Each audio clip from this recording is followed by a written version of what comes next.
Assalamu alaikum students. Welcome to this special broadcast on class 7 science. मैं हूं आपकी teacher zonal resource person zone Rainawari Lubna Khan. Dear students, आज मैंने जो टॉपिक सेलेक्ट किया है वो है टर्म 1 के सिलेबस से physical and chemical changes. Topic काफ़ी इंटरेस्टिंग है बिकॉज इसमें अगेन आपका इमीडिएट जो सराउंडिंग है वो इन्वॉल्व होता है. आपके इमीडिएट सराउंडिंग में जो प्रोसेसेस हैं वो इन्वॉल्व होती हैं. आपकी डेली लाइफ में जो प्रोसेसेस हैं वो इन्वॉल्व होती हैं. तो सबसे पहले स्टार्ट करने से पहले let us discuss change. Change हम किस चीज़ को कहेंगे? What is a change? अगर आप लफ्ज़ी माने देखें तो चेंज एक बदलाव है. चेंज हम किसी भी बदलाव को कहेंगे. जैसे ये पेपर मेरे हाथ में है, स्क्वायर है, एक पर्टिकुलर साइज़ का है. मैं इसे काट दूं, एक तो इसके साइज़ में भी फ़र्क आ गया और इसके शेप में भी फ़र्क आ गया, तो ये एक चेंज है. इसी तरीके से मेरे हाथ में रबर बैंड है, इसका इस वक्त एक शेप है. मैं इसको स्ट्रेच करूं तो इसके शेप में बदलाव आ गया. तो पहले ऐसा था, खींचने से ऐसा हो गया, ये भी एक चेंज है, ये बदलाव है. आप पानी उबालते हैं, वो वेपर में चेंज हो जाता है, वो भी एक चेंज है. यानी चेंज हम किसी भी बदलाव को कहेंगे. कैसे बदलाव? ये बदलाव चीज़ की किस प्रॉपर्टी में आते हैं? जब भी किसी चीज़ की शेप बदले, साइज बदले, स्टेट बदले, कलर बदले या ऑर्डर, कभी कभी स्मेल भी चेंज हो जाती है, हम कहते हैं ये बदलाव है. जब शेप वेरी हो जाए, साइज वेरी हो जाए, स्टेट वेरी हो जाए, कलर वेरी हो जाए या ऑर्डर वेरी हो जाए, ऐसे बदलावों को हम कहेंगे चेंज. ऐसे बदलावों को हम कहेंगे चेंज. लेकिन चेंजेस के टाइप्स हैं, जैसा कि चैप्टर के नाम से ही आपको पता चलता है, फिजिकल एंड केमिकल चेंजेस. यानी चेंजेस दो टाइप्स की होती हैं, physical changes and chemical changes. इससे पहले कि हम डायरेक्टली इसकी डेफिनेशंस को डिस्कस करने लगे, आइए हम अपने इर्द गिर्द कुछ प्रोसेसेस को नोट करते हैं, ऑब्जर्व करते हैं. मैं इसमें से कुछ प्रोसेसेस बोर्ड पे लिखे देती हूँ. आप इन प्रोसेसेस को इजीली ऑब्जर्व कर सकते हैं, खुद परफॉर्म कर सकते हैं और फिर ऑब्जर्व भी कर सकते हैं. जैसे पहली प्रोसेस मैंने लिखी, cutting of paper. Cutting of paper, melting of ice या boiling of water,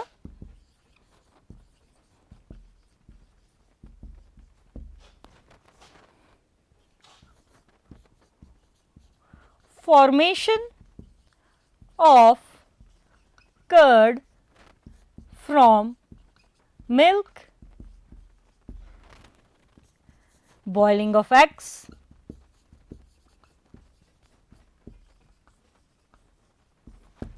देखिए मैंने बोर्ड पे कुछ प्रोसेसेस लिखी है, कुछ चेंजेस लिखी हैं जो आप अपने इर्द गिर्द इजीली ऑब्जर्व कर सकते हैं. जैसे कटिंग ऑफ पेपर, जैसा कि मैंने अभी किया, इस कागज़ को काट दिया. आप देख सकते हैं पहले ये कागज़ कुछ इस तरीके का था, इसकी शेप कुछ इस तरीके की थी, काटने के बाद ये इस तरीके की हो गई. तो इसको आप, इस चेंज को आप देख सकते हैं आप इर्द गिर्द.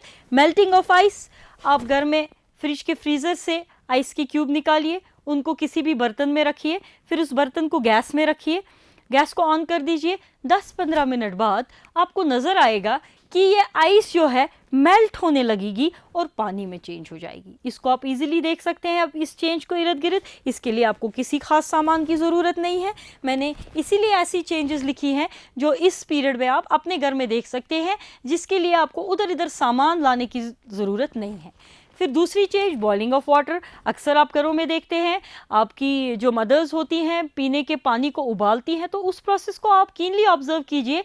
पानी जो कि लिक्विड है उसको आप जो पतीले में डालते हैं, गैस ऑन करते हैं, वो बॉईल होने लगता है. अगेन कुछ 10-15-20 मिनट बाद इसमें से धुआं जैसा उठता है. वो धुआं क्या होता है? यही पानी वेपर में बदल देता है. तो आप इस प्रोसेस को भी देख सकते हैं बड़ी आराम से अपने घरों के अंदर. Formation of curd for milk, from milk, दही जमाना. हम घरों में दही जमाते हैं, कैसे जमाते हैं?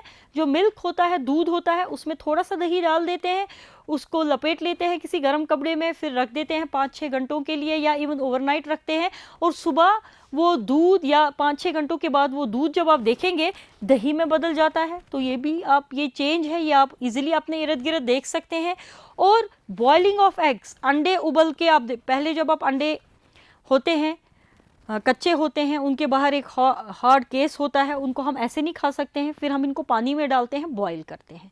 बॉईल होने के बाद क्या होता है, अंडों के साथ एक चेंज होता है। जब आप ये कवर शेल रिमूव करते हैं, अंदर से अंडे काफ़ी सॉफ्ट हो गए होते हैं, टेस्टी भी हो गए होते हैं, और इसके बाद आप इनको खा सकते हो। यानी जाहिर तौर से आप देख सकते हैं कि अंडों में भी चेंज आता है बॉइलिंग के बाद।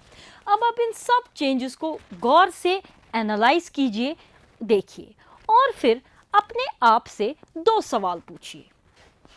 वो सवाल क्या है? वो 2 सवाल ये हैं, क्या हम ये दी गई चेंजेस को रिवर्स कर सकते हैं? क्या जो चेंजेस मैंने बोर्ड पे लिखी हैं, क्या हम इन चेंजेस को रिवर्स कर सकते हैं? और क्या इन चेंजेस में कहीं पे भी नई सब्सटेंस बनी, फॉर्मेशन ऑफ न्यू सब्सटेंस हुआ, फॉर्मेशन ऑफ न्यू सब्सटेंस हुआ क्या? तो हमने एक आसान सा काम किया, हमने बोर्ड पे काफ़ी आसान सी चेंजेस लिखी जो हम अपने इर्द गिर्द देखते हैं, हमारे अराउंड ये चेंजेस होती रहती हैं। इन चेंजेस को हमने लिखा और ऑब्जर्व किया। आप ऑब्जर्व कीजिए और फिर अपने आप से सवाल पूछिए, क्या ये चेंज रिवर्स हो सकती है? यानी इसका मतलब ये है, क्या मैं इसको वापस उसी शेप में इस चीज़ को ला सकता हूँ जैसे ये पहले था? और जब ये चेंज हुई, क्या कोई नई चीज़ बनी, क्या कोई नई सब्सटेंस बनी? तो जब आप ये 2 सवाल अपने आप से इन चेंजेस को ऑब्जर्व करने के बाद पूछेंगे, आप एक नोटबुक में 2 कॉलम्स बनाइए। 2 कॉलम्स जब आप बनाएंगे, उसमें आप लिखिए एक तरफ से ऐसी चेंजेस जो रिवर्स होती हैं और कोई नई चीज़ नहीं बनती उसमें, और दूसरा कॉलम ऐसा बनाइए ऐसी चेंजेस जो रिवर्स नहीं होती हैं और जिनमें नई चीज़ बनती है। तो ये 2 सवाल जब आप पूछेंगे और इन चेंजेस को ऑब्जर्व करेंगे तो आप क्या बोल पाएंगे? देखिए, कटिंग ऑफ पेपर, कागज को काटना, क्या ये रिवर्सिबल चेंज है, इरिवर्सिबल चेंज है? क्या इस कागज को वापस जोड़ सकते हैं? हाँ, जोड़ सकते हैं, हम इसको वापस जोड़ सकते हैं, हम इसको वापस ला सकते हैं। अब देखिए, फोल्डिंग ऑफ पेपर भी कर सकते हैं। मैंने इस पेपर को फोल्ड कर दिया, ये एक चेंज है। क्या मैं इसको वापस कर सकती हूँ? हाँ, खोल सकती हूँ। तो ये रिवर्सिबल चेंज है। कागज कागज था, कागज ही रहा। क्या कागज किसी दूसरी चीज़ में तब्दील हो गया फोल्डिंग से, वापस खोलने से? नहीं हुआ। तो पहली चेंज जो आपने देखी, इसको हम रिवर्स भी कर सकते हैं और इसमें कोई नई चीज़ नहीं बनी। और मेल्टिंग ऑफ आइस को देख लीजिए, क्या ये रिवर्स हो सकती है कि एक बारी आइस पानी बन चुकी, वापस हम इसको आइस बना सकते हैं? बहुत आसानी से बना सकते हैं। जो आइस पानी में बदल गई, इसको वापस आप वो जो सांचे होते हैं जो आपके फ्रीज़र में होते हैं, उन सांचों में डाल दीजिए, उन सांचों को वापस फ्रीज़र में लगा दीजिए, ये पानी फिर से आइस में बदल जाएगा। यानी ये चेंज भी रिवर्स होती है। इसमें पानी ही फ्रीज होता है, पानी ही वापस मेल्ट हो जाता है और पानी पानी ही रहता है, किसी नई सब्सटेंस में नहीं बदलता। तो ये भी एक ऐसी चेंज है जो रिवर्स हो सकती है और इसमें कोई नई सब्सटेंस नहीं बनी। अब बॉइलिंग ऑफ वाटर ले लीजिए। बॉइलिंग में क्या होता है, पानी एक टेम्परेचर पे आने के बाद वेपर में चेंज हो जाता है, तो ये एक चेंज है। क्या हम वेपर को वापस पानी बना सकते हैं? क्या ये मुमकिन है? जी हाँ, बिल्कुल मुमकिन है। आप आराम से ये घर में कर सकते हैं। जब गैस पे पतीले में पानी बॉईल हो रहा हो, आप उसी टाइम क्या कीजिए, एक पैन लाइए जिसमें हम अंडा बनाते हैं या कुछ कोई भी चीज़ तलते हैं, उस पैन को हैंडल से होल्ड कीजिए। ये अगर ये पतीला है जिसमें पानी बॉईल हो रहा है, अगर ये पतीला है जिसमें पानी बॉईल हो रहा है, पैन को हैंडल से पकड़ के उलट के ऐसे इस पतीले के ऊपर 2-3 मिनट रखिए। तो क्या होगा, पतीले में से जो वेपर आएगा पैन से टकराएगा। पैन से टकराने के बाद ये जो वेपर है ये वापस पानी में चेंज हो जाएगा, ये वापस पानी में कंडेंस, इस प्रोसेस को हम कंडेंसेशन भी कहते हैं, छोटी क्लासेस में आपने पढ़ा है। तो पानी का जो वेपर है वो जब इससे टकराएगा पतीले से, तो वापस पैन से, अगर ये पतीला है और ये पैन है, जब यहाँ से वेपर उठेगा पैन से टकराएगा, पैन से टकराने के बाद ये वापस पानी में बदल जाएगा। तो ये चेंज भी रिवर्सिबल है। और यहाँ पे भी पानी की बात थी, पानी पानी ही रहा, किसी और चीज़ में नहीं बदला। अब देखिए ये चेंज, दही जमाना, हम दूध लेते हैं और उसमें थोड़ा सा दही डालते हैं और दूध दही में बदल जाता है, चेंज है, इसमें कोई शक नहीं है। अब मुझे बताइए क्या ये रिवर्स होगा? मैं दही को वापस दूध बना सकती हूँ? नहीं बना सकते। तो ये चेंज है, एक तो इरिवर्सिबल है, और दूध से दही बना, नई चीज बनी जो दूध से मिलती जुलती नहीं है, उसको हम क्या कहेंगे? ये एक मुख्तलिफ चेंज है। पहले 3 किस्मों जैसी चेंज नहीं है। इसी तरीके से बॉइलिंग ऑफ एग्स, एक बारी अंडे उबल गए, क्या मैं उनको वापस बना सकती हूँ? कच्चे अंडे नहीं बना सकते हैं। तो ये दो जो चेंजेस हैं, एक तो ये चेंजेस इरिवर्सिबल है और इनमें कोई भी नई सब्सटेंस नहीं बनी। तो अभी तक हमने कुछ नहीं किया, हमने कुछ चेंजेस को लिखा अपने इर्द गिर्द जो हम नोट करते हैं, और फिर 2 सवालों का जवाब दिया। क्या चेंजेस रिवर्स हो रही है? क्या इनमें नई चीज बन रही है या नहीं बन रही है? जब हम ऐसा करेंगे तो आपके सामने 2 किस्म की चेंजेस आएंगी। आपके सामने 2 किस्म की चेंजेस आएंगी। कैसी चेंजेस? एक चेंज वैसी जो रिवर्सिबल है और and no new substances form, no new substance is formed. तो जब हम चेंजेस को देखेंगे जो हमने अभी डिस्कस की, तो हमें लगेगा कि 2 किस्म की चेंजेस होती है। एक चेंज ऐसी जो रिवर्सिबल है और जिसमें कोई भी नई सब्सटेंस नहीं बनती, और दूसरी कैटेगरी चेंजेस की ऐसी होगी जो कि इरिवर्सिबल होंगी, रिवर्स नहीं हो पाएंगी। These will be irreversible, reverse नहीं हो पाएंगी, एंड कोई नई सब्सटेंस इनमें बनती है, and new substance is formed. तो जितनी भी चेंजेस मैंने अभी डिस्कस की वो इन्हीं 2 कैटेगरीज में आएंगी। या तो वो इस कैटेगरी में आएगी कि रिवर्स होगी और कोई नई सब्सटेंस नहीं बनेगी, या तो इस कैटेगरी में आएगी कि एक तो रिवर्स नहीं होगी और इसमें नई कोई चीज बनेगी। फिर से मैं दोहराऊंगी, मैंने बात की कटिंग ऑफ पेपर की। जब हम कटिंग ऑफ पेपर की बात करते हैं तो इसमें सब्सटेंस का क्या बदलता है? पेपर का सिर्फ साइज बदलता है या पेपर की शेप बदलती है। या तो पेपर का साइज बदलता है या तो पेपर की शेप बदलती है। क्या हम इसको रिवर्स कर सकते हैं? ऐसी चेंज को जब हम कट या फोल्ड करते हैं पेपर को, बड़े आराम से कर सकते हैं। तो कटिंग और फोल्डिंग ऑफ पेपर एक ऐसी चेंज है जो कि साइज या शेप में आती है सब्सटेंस के। हम इसको रिवर्स भी कर सकते हैं और इससे कोई नई चीज नहीं बनती, पेपर पेपर ही रहता है। तो वो वाली चेंज इसमें आएगी। इसी तरीके से बॉइलिंग ऑफ वाटर की मैंने बात की, वो कौन सी चेंज है? पानी जो कि पहले लिक्विड था वो गैस में बदल जाता है।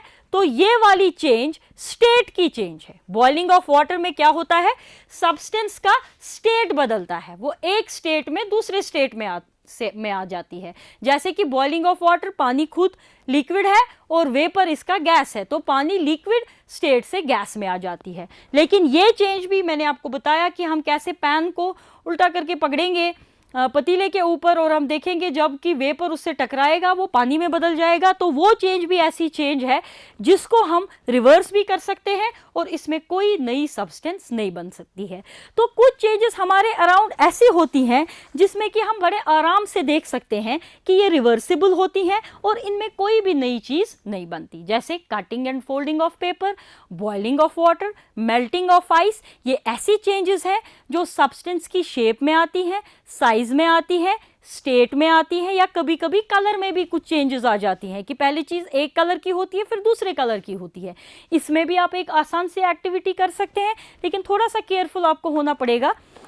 आप कोई भी चीज ले लीजिए, कोई आयरन की बनी हुई चीज ले लीजिए, फिर इसको टोंग्स से, टोंग्स एक किस्म का चिमटा होता है, उसको टोंग से होल्ड कर लीजिए। आपकी किताब में भी एक एक्टिविटी लिखी है जहां पे हैक्सॉ ब्लेड, एक किस्म का ब्लेड होता है काटने का, आपको उसको होल्ड करना है टोंग से और फिर किसी भी फ्लेम के ऊपर पकड़ना है। देखिए आपके इर्द गिर्द तो घर में बर्नर होगा नहीं और शायद हैक्सॉ ब्लेड भी ना मिले, आप आयरन की कोई सी चीज़ ले लीजिए या किसी भी फ्रेश मेटल की चीज़ ले लीजिए, गैस के ऊपर टोंग से चिमटे से पकड़ लीजिए। ये चिमटे या तो आपको घर में मिल जाएंगे, कोयलों के लिए इस्तेमाल करते हैं, या ऐसा ही कोई मिलता जुलता चिमटा आपको अपनी मदर के यूज़ की चीज़ों से मिल जाएगा। तो आप इसको होल्ड कर लीजिए, इस चीज़ को, हैक्सॉ ब्लेड को टोंग से गैस के ऊपर होल्ड कर लीजिए। टोंग से इसलिए करेंगे ताकि जब ये हैक्सॉ ब्लेड गर्म हो जाए हमारा हाथ जले ना। हम इसको गैस पे होल्ड करेंगे कुछ टाइम के लिए, 15 मिनट 20 मिनट के लिए, तो हम देखेंगे ये रेड होने लगेगा। जितना जितना ये गर्म हो जाएगा ये रेड होने लगेगा। बहुत सारी चीज़ों के साथ ऐसा होता है, जब आप उनको हीट करते हैं वो रेड हो जाती हैं, और जब हम हीट से रिमूव कर लेते हैं, कूल कर लेते हैं उन लोग को, तो वो वापस अपने कलर में आ जाती हैं।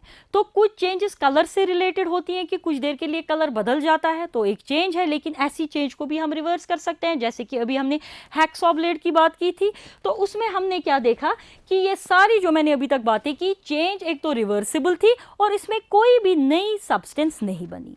डियर स्टूडेंट्स, ऐसी चेंजेस को जिनमें कोई भी नई सब्सटेंस ना बने, और यूजुअली ये चेंज किस में आती है? चीज़ की साइज में, चीज़ की शेप में, चीज़ के स्टेट में, चीज़ के ओडर या स्मेल में भी आती है, चीज़ के कलर में भी आती है। ऐसी चेंजेस अक्सर किस कैटेगरी में इंक्लूड होती है? ऐसी चेंजेस को हम कहते हैं the first category of changes, that is the physical change. तो ये वाली चेंजेस जो रिवर्सिबल है, जिनमें कोई नई सब्सटेंस नहीं बनती, और ऐसी चेंजेस किस में आती है? किसी भी सब्सटेंस के साइज में, शेप में, स्टेट में, कलर में, ओडर में। ऐसी चेंज को हम कहेंगे फिजिकल चेंज। ऐसी चेंज को हम कहेंगे फिजिकल चेंज। फिजिकल लफ्ज इसलिए बिकॉज ये सब्सटेंस की फिजिकल प्रॉपर्टीज में आती हैं। ऐसी प्रॉपर्टीज जिनको हम आसानी से देख सकते हैं, ऑब्जर्व कर सकते हैं, जैसे कि साइज है, शेप है, स्टेट है, ओडर है, कलर है, हम इनको आसानी से देख सकते हैं, ऑब्जर्व कर सकते हैं। ये फिजिकल प्रॉपर्टीज है। क्योंकि ये चेंजेस फिजिकल प्रॉपर्टीज में आ रही हैं, इसीलिए इनका नाम पड़ा है फिजिकल चेंजेस। लेकिन इनके बारे में जो खास बात आपने याद रखी, वो खास बात ये थी कि ये जो फिजिकल चेंजेस होती हैं ये रिवर्सिबल होती है और इनमें कोई भी नई सब्सटेंस नहीं बनती। अब हम नेक्स्ट कैटेगरी ऑफ चेंजेस की तरफ बढ़ेंगे। जैसे कि मैंने अभी थोड़ी देर पहले बोर्ड पे लिखा था कि formation of curd from milk and boiling of eggs, वो दो चीज़ें जो थी वो बहुत ही खास चेंजेस थी, क्योंकि हम पहले ही इनको रिवर्स नहीं कर सकते। अगर हम चाहें भी तो वापस दही को दूध नहीं बना सकते और उबले हुए अंडों को वापस कच्चे अंडों में तब्दील नहीं कर सकते। तो ऐसी चेंजेस इरिवर्सिबल होती हैं, और ऐसी चेंजेस में कभी भी, हमेशा के केसेस में नए सब्सटेंसेस बनती हैं, अक्सर अमूमन नई सब्सटेंसेस बनती हैं। तो ऐसी चेंजेस जो सब्सटेंस में काफ़ी तब्दीली लाती हैं, जिससे हम स्टार्ट करते हैं वो सब्सटेंस ये रहती ही नहीं है बल्कि किसी और ही सब्सटेंसेस में चेंज हो जाती है, ऐसी चेंज को हम कहेंगे केमिकल चेंज। ऐसी चेंज को हम कहेंगे केमिकल चेंज। अगेन नाम केमिकल क्यों? बिकॉज इस चेंज में तब्दीली केमिकल प्रॉपर्टीज के अंदर आती है, और हमेशा ऐसी चेंज में एक केमिकल रिएक्शन इन्वॉल्व होता है, कोई रिएक्शन इन्वॉल्व होता है, कोई केमिकल रिएक्शन इन्वॉल्व होता है। इसीलिए हम इन चेंजेस को कहते हैं केमिकल चेंजेस। केमिकल चेंजेस को और बेहतर तरीके से हम समझेंगे। हम एक कॉमन सी एग्जाम्पल अपने इर्द गिर्द लेंगे, आप सबने ऑब्जर्व की होगी ये। जब हम कील बाजार से लाते हैं तो किस कलर का होता है? सब ने ये ऑब्जर्व किया होगा, कभी ना कभी देखा होगा। फ्रेश कील जो हम अभी अभी बाजार से लाते हैं वो सिल्वर कलर का होता है। लेकिन जब ये कील हम किसी चीज़ में लगा देते हैं और कुछ अरसे बाद हम इसी कील को दोबारा देखते हैं, तो इस कील को हम जब देखते हैं इसका कलर तो वो रहता नहीं जो होता है, इसके ऊपर कुछ रेडिश ब्राउन कलर का डिपॉजिट चढ़ा हुआ होता है, जिसको कि हम अंग्रेजी ज़बान में रस्ट कहते हैं। उसको हम अंग्रेजी ज़बान में क्या कहते हैं? रस्ट कहते हैं। तो हम केमिकल चेंजेस की बात कर रहे हैं, उसके हवाले से मैं एग्जाम्पल आपको बता रही हूँ कि कील के ऊपर जो वो रेडिश ब्राउन कलर का डिपॉजिट लग गया होता है, इसको हम रस्ट कहते हैं। अंग्रेजी ज़बान में रस्ट कहते हैं, और कश्मीरी में आप इसको खाई कहते हैं। हम अक्सर कहते हैं कि लिसलिश खाई, या किसी भी आयरन की चीज़ पे ये रस लगता है। होता क्या है? आयरन हवा के साथ, हवा में ऑक्सीजन के साथ रिएक्ट करता है और एक ऑक्साइड बनाता है, आयरन का ऑक्साइड बनाता है, जो कि इस कील के ऊपर लग जाता है, जो कि उस रेडिश ब्राउन कलर का होता है, और जो हमें नज़र आता है किसके फॉर्म में? रस्ट के फॉर्म में। अगर अब हम चाहें, क्या हम इस कील को वापस पहले जैसा सिल्वर कलर का बना सकते हैं? नहीं बना सकते। अगर आप कितना भी इसको रगड़ें, साफ करने की कोशिश करें, कील जैसे पहले था, जब नया था, हम इसको वैसा नहीं बना सकते। उसी तरीके से मैंने और मिसाल आपको दी थी, बॉइलिंग ऑफ एग की, क्या हम उस चेंज को रिवर्स कर सकते हैं? नहीं कर सकते हैं। क्या हम दही को वापस दूध में बदल सकते हैं? नहीं बदल सकते हैं। तो कुछ चेंजेस ऐसी होती हैं जो कि इरिवर्सिबल होती हैं और उनमें अक्सर नई सब्सटेंसेस बनती हैं। ऐसी चेंजेस को हम कहते हैं केमिकल चेंजेस। ऐसी कैटेगरी ऑफ चेंजेस को हम कहते हैं केमिकल चेंजेस। तो हमने अपने इर्द गिर्द क्या देखी? हमने इर्द गिर्द दो किस्म की चेंजेस देखी, physical changes and chemical changes. Physical changes और केमिकल चेंजेस, नाम इसलिए फिजिकल और केमिकल, हम तो रिवर्सिबल इरिवर्सिबल चेंजेस भी कह सकते थे। नाम इसलिए बिकॉज फिजिकल चेंज जहां जहां पे होगा वो सब्सटेंस की फिजिकल प्रॉपर्टीज में होगा और केमिकल चेंज जहां जहां पे होगा वो सब्सटेंस की केमिकल प्रॉपर्टीज में होगा। और अक्सर जहां पे भी आप केमिकल चेंज देखेंगे वहां पे हमेशा एक केमिकल रिएक्शन इन्वॉल्व होगा। तो हमने दो चेंजेस को अपने इर्द गिर्द देखा, फिजिकल चेंज को देखा, केमिकल चेंज को देखा। आप अपनी किताब में भी जब देखेंगे, अलग अलग पेजेस पे देखेंगे, आपकी किताब पे पेज 68 से लेके पेज नंबर 75 तक ये चैप्टर जाता है। इसमें यही बात लिखी गई है, फिजिकल चेंजेस के बारे में, केमिकल चेंजेस के बारे में लिखा गया है और फिर डिफरेंट एग्जाम्पल्स को दिया गया है। इसमें हम और भी तरतीब से एक एक करके फिजिकल चेंज, केमिकल चेंज के बारे में और डिस्कस करेंगे और एग्जाम्पल्स को हम डिस्कस करेंगे। लेकिन आज का लेक्चर हमें इजाज़त नहीं वक्त दे रहा कि इसको हम और आगे बढ़ाएं। आज के लेक्चर में इतना ही। अगले लेक्चर में फिर आपसे मिलेंगे, इस चैप्टर को आगे बढ़ाएंगे।